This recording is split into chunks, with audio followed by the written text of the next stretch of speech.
Щойно говорив з канцлером Мерцем. А перед тим сьогодні вже спілкувались з президентом Європейської ради Коштою і президенткою Єврокомісії Урсулою фон дер Ляєн.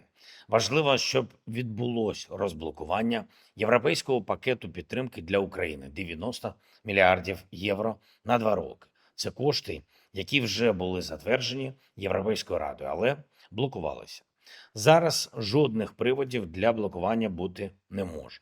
Євросоюз просив Україну відремонтувати нафтопровід Дружба, який росіяни розбили. Ми відремонтували.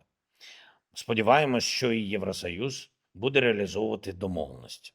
Давно немає прогресу також і по нових санкціях проти Росії за цю війну. Тим більше це не допомагає, коли Америка послаблює обмеження. Тиск повинен бути, щоб росіяни не відчували, що можуть воювати спокійно та без наслідків.